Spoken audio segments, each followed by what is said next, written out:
सुदामा जी जब गए ना भगवान से मिलने के लिए, चलते जा रहे चलते जा रहे चलते जा रहे, थक गए। रो रो कर हमसे ये पूछा, अपने ही पाँव के छालों ने। सुदामा जी के छाले पाँव के सुदामा जी से कह रहे हैं कि रो रो कर हमसे ये पूछा, अपने ही पाँव के छालों ने। और नगरी कितनी दूर बसा ली, और दिल में बसने वालों ने। नगरी कितनी दूर बसा ली, दिल में बसने वालों ने। सुदामा जी एक नदी पे जाके थक के बैठ गए, नदी के किनारे, और बोले हम तो अब यहीं बैठ गए, हम तो थक गए, हम पे ना चलो जा रहा हो। अब ते ही गर्ज पर है तो जाते ले जाइयो, और नहीं ले भी आयो तो हम तो लौट के अपने घर। तब तक भगवान नहीं आए ना, क्योंकि जब तक भगवान देखे तो जब तक चले हो जा रहे हो चलन दो, डोल लो तो डोलन दो, भटक रहो तो हैं। जब जी हार जागो हैं, जब जाको अहंकार टूट जागो, जब जाको मन और तन शिथिल है जागो, फिर जा मेरो बल दिखेगो हैं, तब मैं इसको उठाने के लिए जाऊंगा। तो उसी नदी के किनारे जब भगवान से कह दिया कि अब मेरो बूतो ना, सुदामा जी ने, और बैठ गए किनारे पे। फिर भगवान बाप पुकार के बाद में भगवान ने 2 दिना ना लगाए, 4 दिना ना लगाए, 6 दिना ना लगाए, और 2 घंटे ना लगाए। नेक देर बाद तो नाव दिखाई दे गई हैं। अरे भैया क्या हुआ, पार उतरने का है? देर ना लगाई, क्योंकि ठहराव आ गया। भटकना बंद कर दिया, अपने बल पे चलना बंद कर दिया हैं। उसी क्षण ठाकुर जी आगे मल्ला बन के हैं।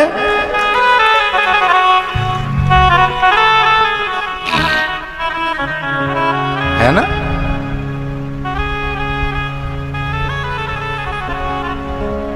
और क्या कहते हैं, भैया क्या हुआ, पार उतरना हो तो जल्दी बताओ। तो सुदामा जी ने कहा, पार हमें उतरना है, हम परेशान हैं। बोले कहाँ जाना है? बोले ऐसे ऐसे हमें द्वारिका जाना है। तो बोले बैठो। सुदामा जी बोले बीच मझधारा मांगे बताते पहले ही बता दो, लेवे देवे गु कछू आ तो ना। क्या कहता केवट, नकली केवट क्या कहता है कि हम तो उन्हीं को पार करते हैं जिनकी गांठ में कछू है तो ना।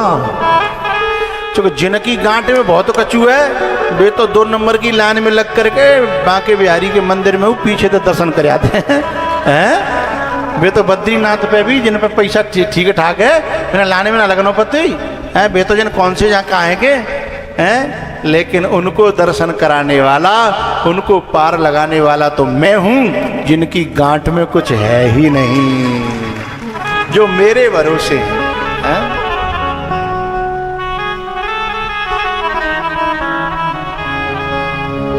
जब कोई नहीं आता है? अभी तो बहुत आ रहे हैं ना। जब कोई नहीं आता मेरे श्याम आते हैं। वो मेरे दुख के दिनों में हो बड़े काम आते हैं। मेरे दुख के दिनों में वो बड़े काम आते हैं।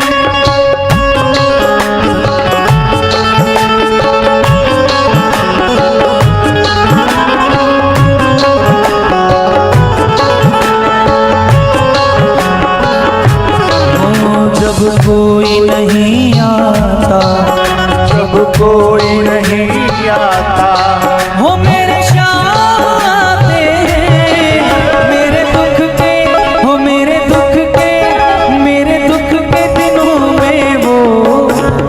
काम आते हैं। मेरे दुख के दिनों में वो बड़े काम आते हैं।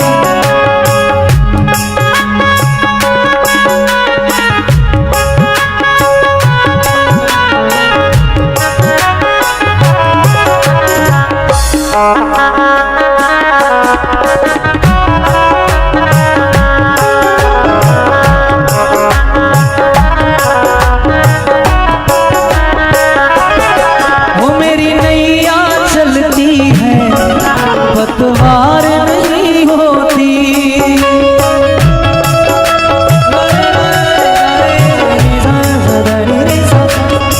हो मेरी नैया चलती है, पतवार नहीं होती।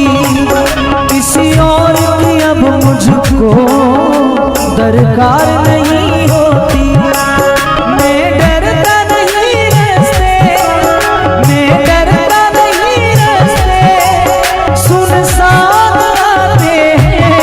ओ मेरे दुख के, मेरे दुख के, मेरे दुख के दिनों में वो बड़े काम आते हैं। मेरे दुख के दिनों में वो बड़े काम आते हैं।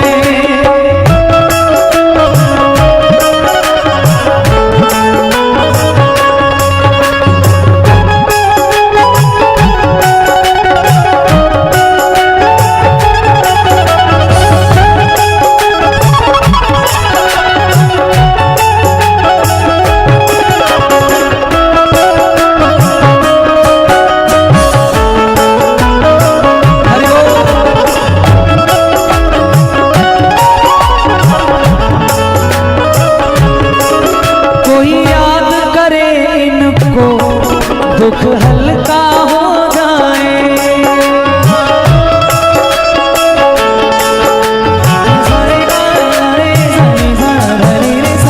याद करे इनको, वो दुख हल्का हो जाए। वो कोई भक्ति करे इनकी, ये उनका हो जाए। ये बिन बोले सब दुख, ये बिन बोले सब कुछ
जब कोई नहीं आता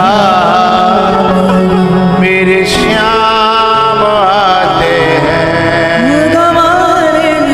मेरे दुख के दिनों में वो बड़े काम आते हैं,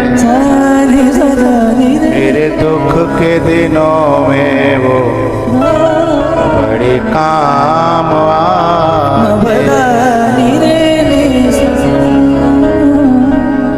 जब तक हम चल रहे हैं ना तब तक वो इंतजार करता है, डोल ले, जब तो पे न डोले हो जाए तो बता दियो हो, जब तू थक जाए तो बता दियो, जब तेरे हाथ पाँव में ताकत न रहे तो बता दियो। क्यों ऐसा क्यों करते हैं ठाकुर जी? क्योंकि अगर इसने अपनी खोज से पा लिया तो क्या कहेगो फिर बाद में, आए मैंने ढूंढा, और ऐसा कहेगो तो दुनिया जीवन नहीं देगो। मैंने ढूंढ लिया, मैंने खोज लिया, मैंने तपस्या से पाया, मैंने भ्रमण से पाया, मैंने तीर्थ से पाया, अगर ऐसा हो गया तो ये दुनिया को जीने नहीं देगा। उल्टा अहंकार गलने के अहंकार बढ़ और जाएगा, और जहाँ अहंकार होता है, जहाँ अभिमान होता है, वहाँ भगवान नहीं होता है। और जब अहंकार गलित हो जाता है तब ठाकुर जी बिना बुलाए आ जाते हैं। देहाभिमाने गलिते विज्ञाते परमात्मनि।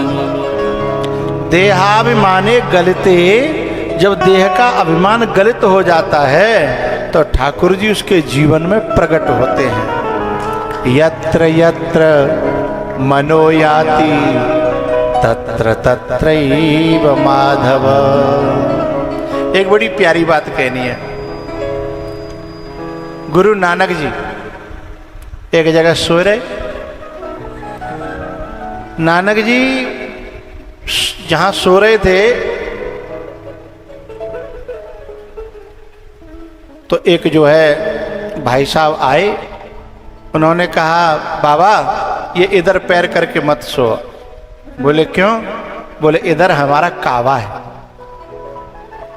तो उन्होंने कहा भैया जिधर तेरा कावा न हो मेरे पैर उधर कर दे। लेकिन भगवान को उस पे भी कृपा करनी थी, तो उसने उठा करके पांव आराम से इधर कर दिए। जब उसने निगाह उठा के देखी तो काबा भी उधर से उधर ही दिखाई देने लगा।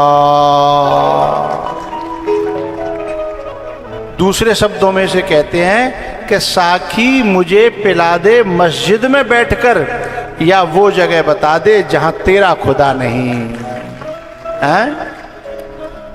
तो हमारे जीवन में अहंकार के गलित होने पर भगवान को बुलाना नहीं पड़ेगा, क्योंकि भगवान अहंकार के गलित होने पर ही प्रकट होता है। सुदामा जी के लिए स्वयं चल करके आए। फिर सुदामा जी ने सारे भक्तों का चरित्र उठा करके देख लीजिए, जो भी भक्त हुए हैं वहां भगवान स्वयं चल करके आए हैं। लेकिन कब? देहाभिमाने गलिते विज्ञाते परमात्मनि।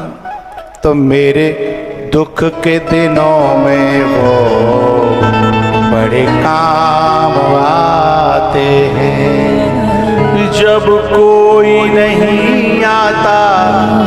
एक बात बताओ, द्रौपदी जब गुरु द्रोण से प्रार्थना कर रही थी भगवान तब ही आ जाते?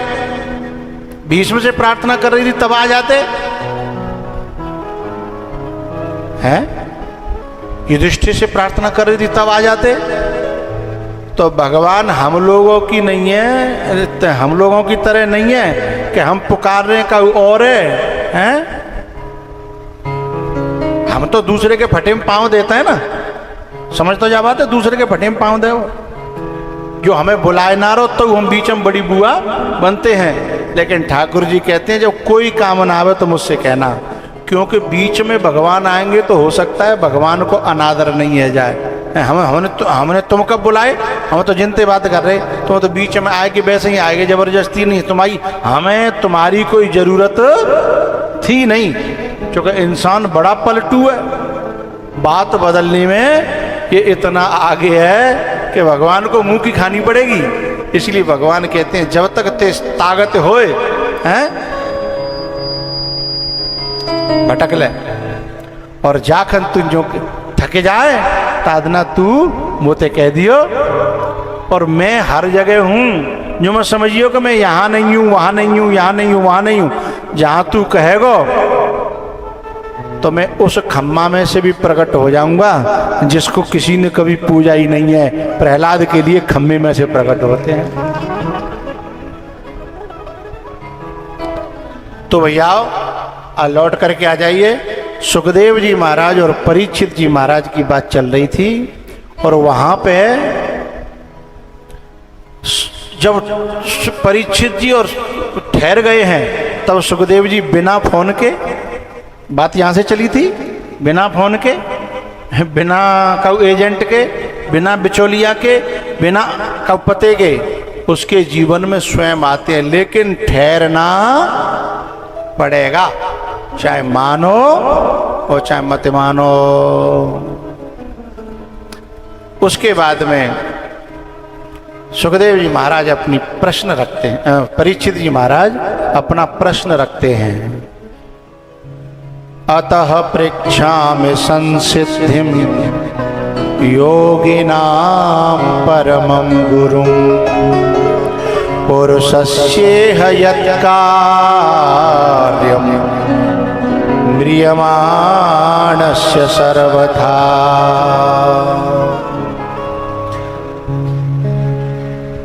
परीक्षित जी कहते हैं कि जो जीव निरंतर मर रहा है उसे अपने कल्याण के लिए क्या करना चाहिए।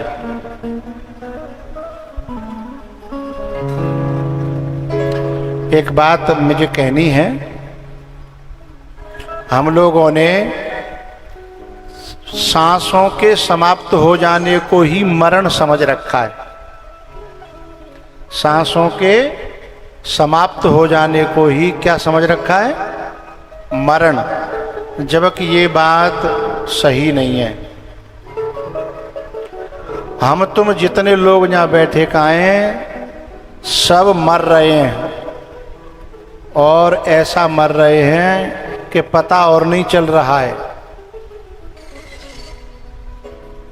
और उल्टा और समझ रहे हैं। हम क्या समझ रहे हैं कि हम जी रहे हैं, हम जी रहे हैं, और ज्यों ज्यों हम जीने का प्रयास कर रहे हैं त्यों त्यों हम मौत की ओर जा रहे हैं, त्यों त्यों हम मौत की ओर जा रहे हैं। हम तो तुमसे क्या कहें, हम तो अपनी बात कह रहे, तुमसे नहीं कह रहे, हम अपनी बात कह रहे। एक दिन ऐसा था, यहाँ ग्वालियर के लोग बैठे हैं, ग्वालियर में सबसे पहली कथा करी थी हमने। तो सुबह हम जो है 2-3 घंटे शंकर भगवान का अभिषेक करते थे। 3 घंटे अभिषेक चलता था बैठ करके। बैठने की बात क्षमता बता रहे हैं, अब हम पे 4 घंटे बैठा नहीं जाता। मैं ये बताना चाह रहा हूं कि हम मर गए हैं भीतर से, हमें लग रही है कि हम जिंदे हैं और जी रहे हैं। उस शक्ति का खत्म हो जाना, उस शक्ति का कम हो जाना ही तो मरण है भैया। हैं? सुबह 3-4 घंटा बैठना, फिर दिन में 4-5 घंटे कथा, और देर हो जाए तो और देर हो जाए, कोई दिक्कत नहीं है।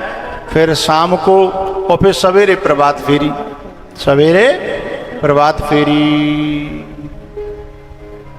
और उसमें भी ये समझ में नहीं आता था कि जो करे हो कि ना करे, थकान होती नहीं थी।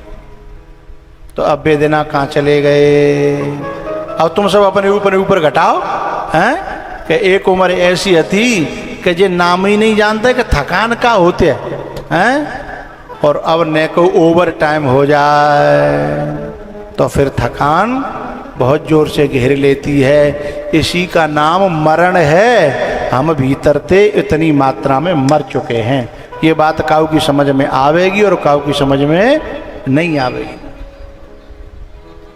तो मौत ने हमारे बल को खींचना प्रारंभ कर दिया, हमारी ताकत को खींचना प्रारंभ कर दिया। काल हमें भीतर से खाने लगा है। और ये ये कमजोरी का महसूस होना, ये भगवान की कृपा भी है। अगर बात समझ में आवे तो ये एक लक्षण है कि अब वो भगवान को भजन कर ले। ये मिस कॉल है मरघटी की मिस कॉल है कि तैयार रह जाओ। बहुत से लोग कहते हैं ना कि मैं मिस कॉल दे दूं तो समझ लियो कि तैयार रहने को समय है ना। ये मरघटी की शमशान घाट की मिस कॉल है कि तैयार रह जाओ, अब ज़्यादा दूरी नहीं है, ज़्यादा देरी नहीं है। तो पुरुषस्य हयत् कार्यम म्रियमाणस्य सर्वथा। तो जो जीव निरंतर मर रहा है उसे अपने कल्याण के लिए क्या करना चाहिए। तो सुखदेव जी महाराज बड़े खुश भये और उन्होंने कहा, वरियान ये सते प्रश्न कृतो लोक हितम नृप आत्मविद सम्मत पुंसाम श्रोतव्यादिषु यः परः। बोले ये प्रश्न कोई कोई करता है संतों से आकर के, ऐसी बात कोई कोई मन में लेकर के आता है। अच्छा ये बात बई जमाने की ना है, आज की हुई है। संतों से अपने कल्याण की भावना लेकर के तो कोई कोई आता है, नहीं ज्यादातर लोग काय के लिए आते हैं आज के जमाने में तो केवल सेल्फी के लिए आते हैं। कैसे हूँ फोटो मिल जाए संग में, फिर क्या दुनिया जीवन देंगे कि हमारा देखो जिनके संग फोटो है, हैं? तो जो एक बात समझना, रियल और रील इन दोनों में बड़ा फर्क है। जो रील के लिए जीना चाहता है उसका रियल छूट जाता है। रियल माने होता है वास्तविक, रियल माने होता है असली, और रील माने होता है नकली, है ना, आर्टिफिशियल। तो हम सब जो सेल्फी के, वीडियो के या अथवा फोटोग्राफी के जो दीवाने हो गए हैं वो असली से चूक रहे हैं, वो रियल से चूक रहे हैं। तो संतों, चलो ठीक है तुम्हारा मन नहीं माने तो दुनिया में कर ले जा काम है। संतों के पास तो रील के लिए मत जाओ, संतों के पास तो रियल के लिए जाओ। लेकिन हमें तो चाहे संत मिले चाहे कोई और मिले, दिमाग में केवल और केवल रील भर गई है। हमें तो रील बनानी है, हमें तो नकली ही बनना भीतर से भाग गया है ना। तो सुखदेव जी महाराज से परीक्षित, सुखदेव जी महाराज इस बात से बड़े खुश भये कि तुमने मन की बात कही, तुम असली कल्याण की इच्छा से मेरे पास बैठे हो, हैं? अच्छा, इस इच्छा से कोई बैठता है तो संतों को अच्छा लगता है, और बिना बात की इच्छा लेकर के बैठते हैं लोग, हैं? तो फिर अच्छा नहीं लगता है। उसके बाद जो है सुखदेव जी ने वेदांत की कथा सुनाई, भक्ति की कथा सुनाई, वैराग्य की कथा सुनाई, कर्म योग की, ज्ञान योग की, भक्ति योग की जो चर्चाएं करी, और सबको सुखदेव जी की कथाओं को परीक्षित जी पी गए, मतलब समझ गए। जब हर कथा हर व्यक्ति की समझ में आती, लेकिन वो समझ गए। तो सुखदेव जी ने कहा, राजन धन्य हो तुम, इतनी गहन गहन कथाओं को भी समझ रहे हो। और क्यों समझ रहे हो पता है? क्योंकि तुम्हारे खानदान में ऐसी कथाएं और चर्चाएं पहले से होती चली आई हैं। तुम्हारे बोले सही में? बोले हाँ। तो एक आध बताओ।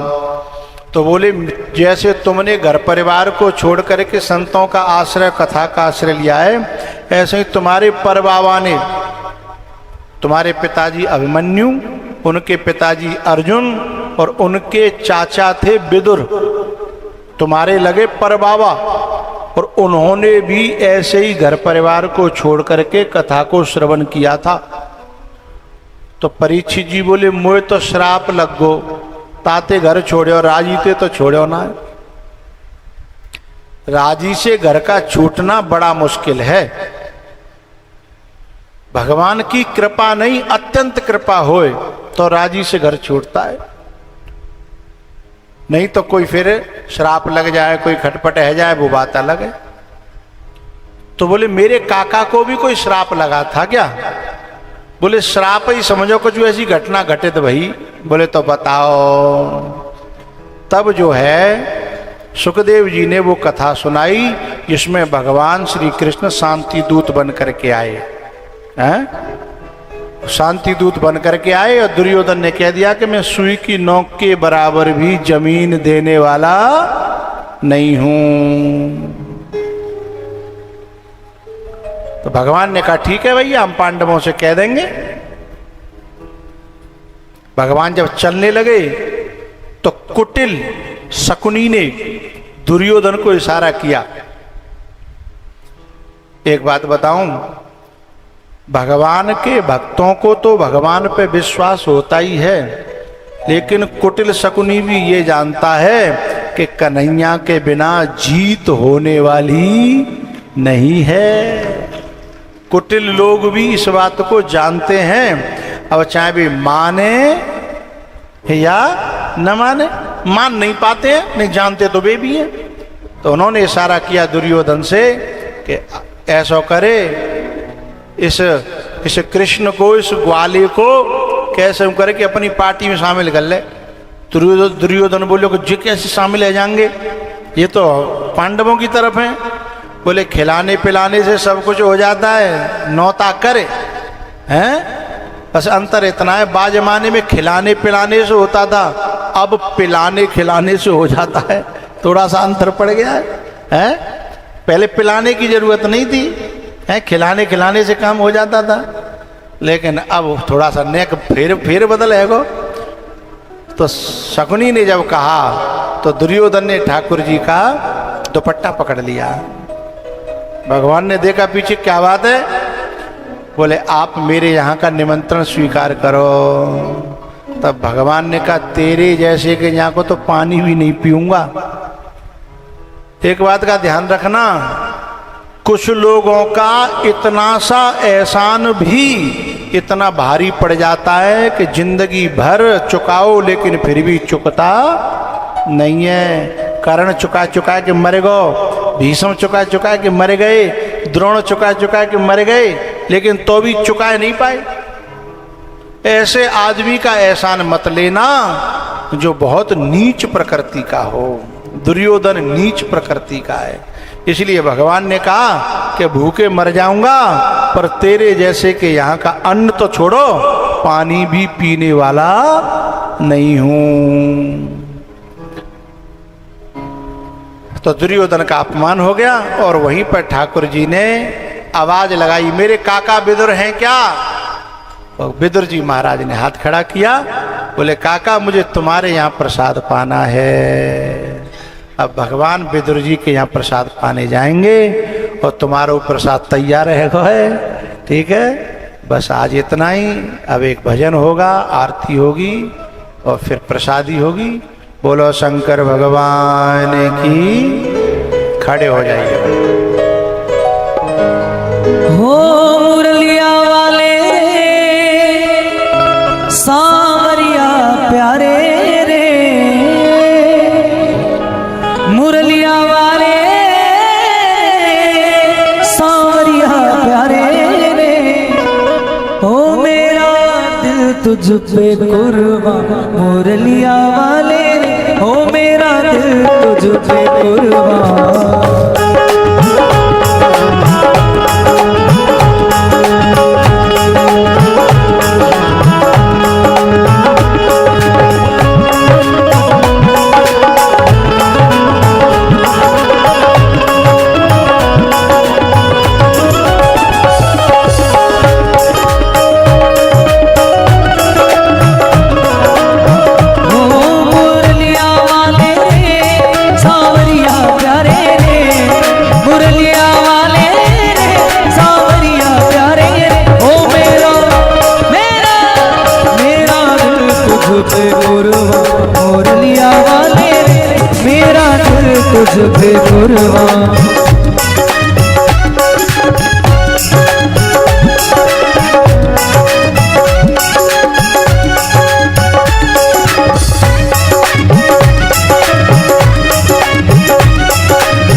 से बदल गई है तकदीर मेरी।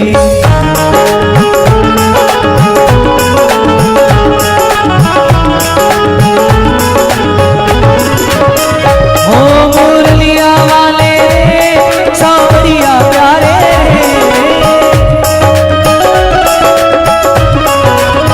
ओ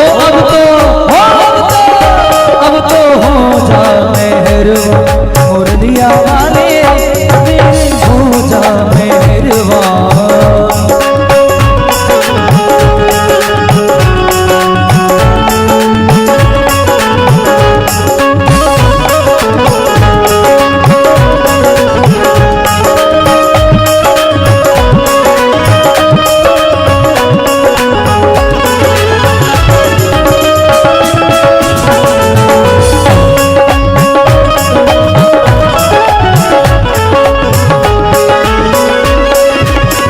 जिस रंग में तूने मीरा लगी थी,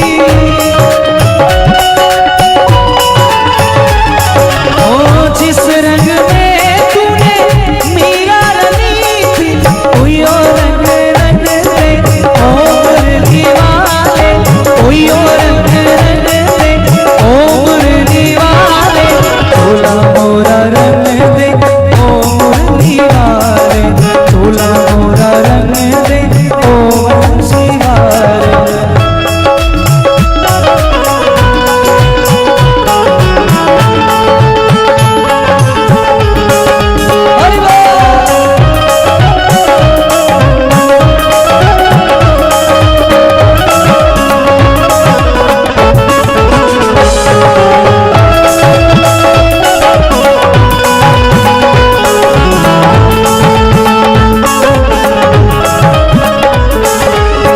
हर करम अपना करेंगे, हर करम अपना करेंगे, ऐ वतन तेरे लिए।